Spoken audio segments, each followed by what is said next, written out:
a group in Madison with the goal of changing the world one person at a time. David's Educational Opportunity Fund was started in 2012 to provide financial, educational, and emotional support for students in Quito, Ecuador.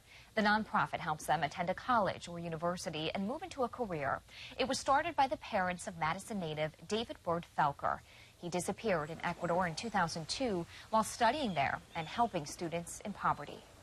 When we were teaching there, we found very good students that we thought deserved a real chance to go to universities and to establish good careers.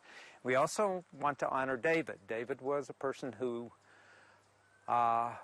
believed in this kind of work. There will be a fundraising event to benefit David's Educational Opportunity Fund this Sunday. The 6th annual festival will be held from 1 to 4:30 p.m. at 5725 Bittersweet Place.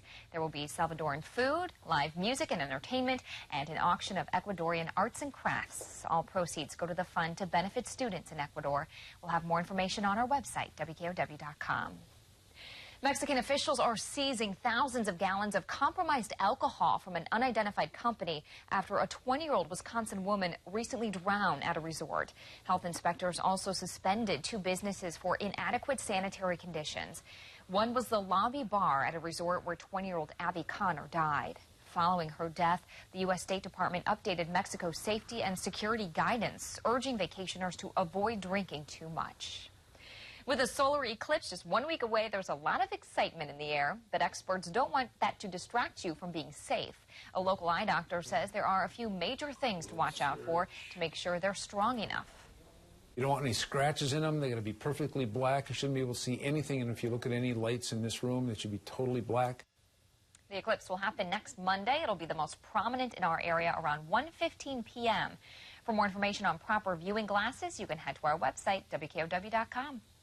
Now, 27 storm track weather with meteorologist Max Saveras. Starting off with Doppler radar showcasing a couple of those isolated downpours along the Mississippi River in southwest Wisconsin. These are approaching Crawford and Grant counties, but they're taking their sweet time moving eastbound. So might fall apart here, but just if you are on the west side of the viewing area, make sure you take note because you could be dealing with some sizable downpours. Earlier this morning, just a few of those rogue showers as we were heading out the door the farther west you are, but now seeing these reds indicating some more decent-sized downpours still just across state lines. Meanwhile, a little bit farther to the north, there's some more scattered action just north of the WKOW viewing area. But again, we're keeping our eyes on these couple isolated cells. Nothing turning severe tonight for sure, but still could be tracking a couple of those little showers as they zip on by. 76 right now in Baraboo, 73 in Montello, 79 in Janesville, and 75. Good evening to everyone in Mineral Point. The time-lapse view from the understory camera showing a lot of those fair weather clouds, those cumulus clouds today. And that started to thicken up as we headed out as we got later in the day.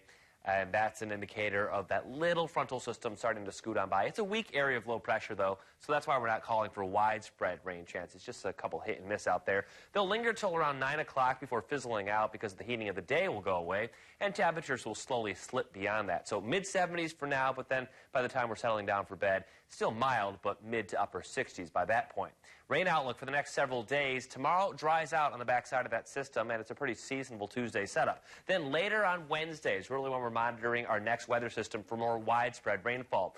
Last couple of days we were thinking it was going to be during our daylight hours. Now looking more like an overnight event that'll linger into the wee morning hours of Thursday before quieting down as we head to the latter half of the work week. All right, big picture. There's that first area of low pressure, kind of just weak and swirling around over the Great Lakes. We have another system, though, developing over the Rockies, prompting a couple severe thunderstorm warnings through South Dakota and northwestern Kansas. As this treks closer to home, we will be monitoring the potential for a little bit more widespread of a rainmaker. As for tonight, just a couple of those thunder showers around town. That's because we had that first area of low pressure moving on by. High pressure builds in tomorrow over Lake Superior, and that's going to slowly but surely clear the clouds out. Pretty nice Tuesday shaping up for us. Then as we head towards our midweek, there comes that next area of low pressure. Most of the day, quiet. Again, it's late in the day that our western areas get wet, and then overnight, everyone sees the storms roll in.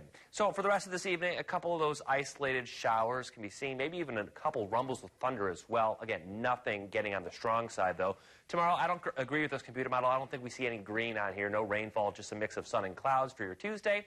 And then as we head towards our midweek, again, the later in the day you go, the farther west you're located, better chance for some of those storms. And then overnight, they'll move on in as that frontal system sweeps by. 60 degrees tonight, isolated storm. 80 degrees tomorrow, nice and seasonable. And your 7-day forecast looking pretty good in the upper 70s on Wednesday and Thursday. Pretty much hovering around 80 through Saturday. And then we warm back up to more summer-like levels. We round things out with your weather picture. Some early morning eerie fog out in Plain.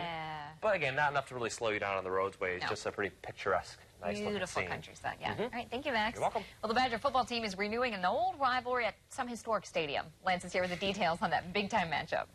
I guess you could say good things come to those who wait.